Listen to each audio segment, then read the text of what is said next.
अस्सलाम वालेकुम दोस्तों, मेरा नाम है रिज़वान। दोस्तों क्या आपको पता है कि जिस हिसाब से हम पेट्रोल और डीज़ल का इस्तेमाल कर रहे हैं, इस हिसाब से आने वाले 40 से 50 सालों तक तेल ख़त्म हो जाएगा। आज के वक्त में ईरान और सऊदी अरब जैसे मुल्क ही अमीर हैं, क्योंकि दुनिया में सबसे ज़्यादा ऑयल रिज़र्व्स इन्हीं मुल्कों के पास हैं और इन मुल्कों का एक ग्रोह होता है, जिसे ओपेक कहा जाता है और ये वही मुल्क हैं जो तेल की कीमतों को डिसाइड करते हैं। और दोस्तों, जो पेट्रोल 2010 में तकरीबन ₹70 का बिकता था, आज वो पेट्रोल ₹300 लीटर की कीमत के करीब-करीब है। अब अगर ऐसा ही रहा तो आने वाले वक्त में पेट्रोल लेने के लिए भी हमें लोन लेना पड़ेगा। मज़ाक कर रहा हूँ। लेकिन दोस्तों, क्या आपने कभी ये सोचा है कि आखिर ये पेट्रोल और डीज़ल बनता कैसे है? और ये दिन-ब-दिन इतने महँगे क्यों होते चले जा रहे हैं? जानने के लिए वीडियो के एंड तक बने रहिएगा। दोस्तों, पेट्रोल बनाना वीडियो में जितना आसान लगता है, असल में इतना ही मुश्किल होता है।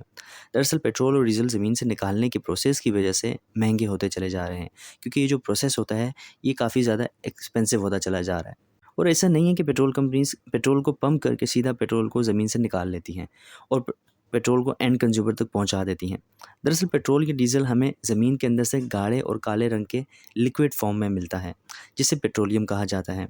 और ये दोनों ही फ्यूल पेट्रोल और डीज़ल इसी पेट्रोलियम से बनते हैं। पेट्रोलियम का मीनिंग होता है चट्टानों से बनने वाला तेल। वैसे पेट्रोलियम के बनने की भी एक दिलचस्प कहानी है, चलें सुना देता हूँ।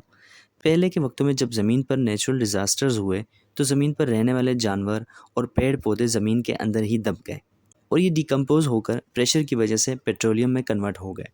अब इसके बाद इंसानों ने कई बड़ी-बड़ी मशीनों से ड्रिलिंग करके पेट्रोलियम को निकाल लिया और इस पेट्रोलियम में क्रूड ऑयल यानी कच्चा तेल होता है और एक बार जब इसे निकाल लिया जाता है, तब इस कच्चे तेल को कारखानों में भेज दिया जाता है। वैसे आपको बता दूं कि कच्चा तेल ज़मीन और समंदर दोनों में मिलता है और जो तेल समंदर में होता है, उसे निकालने के लिए फ्लोटिंग रिफाइनरी बनाई जाती है और जो तेल ज़मीन में होता है, इसे निकालने के लिए कुएँ बनाए जाते हैं। चाहे समुंदर हो या फिर ज़मीन, असल वक्त इसे निकालने के लिए इस्तेमाल होता है और सिर्फ तेल को ढूंढने के लिए ही कई कई बार तो सालों लग जाते हैं और अरबों रुपयों का खर्चा भी होता है। और जो तेल आप तक पहुंचाया जाता है, इसके लिए कई बड़ी बड़ी मशीनें एक जगह से दूसरी जगह तेल निकालने में लगी रहती हैं और जब फाइनली तेल कहीं मिल जाता है, तो मशीन को आसपास की चट्टानों से मजबूती से बांध दिया जाता है ताकि ये हिल डुल ना सके और इसके बाद समंदर में ड्रिलिंग की जाती है और ये ड्रिल हज़ारों फीट नीचे होती है।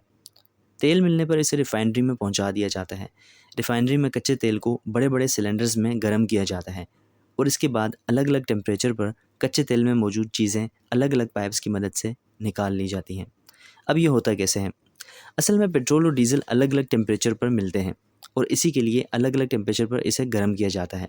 जैसे नॉर्मली जब हम पानी को गर्म करते हैं, तो पानी पानी का बॉइलिंग पॉइंट 100 डिग्री होता है, ठीक है? वैसे ही कच्चे तेल का भी बॉइलिंग पॉइंट होता है। आप इसे ऐसे समझ सकते हैं कि डीज़ल को पाने के लिए 260 डिग्री तक कच्चे तेल को उबालना पड़ता है और इसी तरह अगर हमें पेट्रोल चाहिए, तो उसे हमें 40 डिग्री तक उबालना पड़ेगा। दोस्तों, अब आप समझ गए होंगे कि पेट्रोल किस तरह बनता है और एक बार जब पेट्रोल बन जाता है, तो टेस्टिंग में ये देखा जाता है कि कितने ऑक्टेन का पेट्रोल बना है और जितना ज़्यादा ऑक्टेन नंबर होता है, उतना ही ज़्यादा अच्छा और महंगा तेल माना जाता है और इसके बाद उन्हें टैंकर्स में भर के ट्रांसपोर्ट किया जाता है। पाकिस्तान में पाकिस्तान स्टेट ऑयल और शेल जैसी कंपनीज अरबों रुपए इन्वेस्ट करती हैं और तब कहीं जाकर ये पेट्रोल हम तक पहुंचता है। अब बात करते हैं कि ये दिन ब दिन इतना महंगा क्यों होता जा रहा है।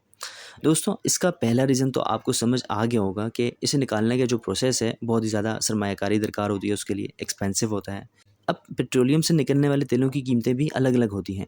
अब जिन मुल्कों के पास अपने ऑयल रिज़र्व्स हैं, वहाँ तो ये तेल सस्ता पड़ता है और जिन मुल्कों के पास ऑयल रिज़र्व्स नहीं होते हैं, वहाँ पर रिफाइनरी और डेस्टिनेशन का प्राइस और भी बढ़ जाता है।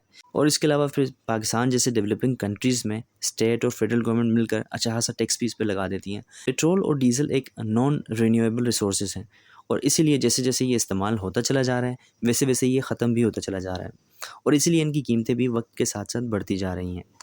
दोस्तों, अब आपने मुझे कमेंट्स में ये बताना है कि आपका ताल्लुक किस मुल्क के किस स्टेट से है और इस वक्त आपके स्टेट में पेट्रोल और डीज़ल के क्या प्राइसेस चल रहे हैं। दोस्तों, उम्मीद करता हूँ कि आपको मेरी ये वीडियो पसंद आई होगी। मिलते हैं ऐसे ही किसी इन्फॉर्मेटिव और दिलचस्प वीडियो में, तब तक देखते रहिए और सीखते रहिए। अल्लाह हाफ़िज़।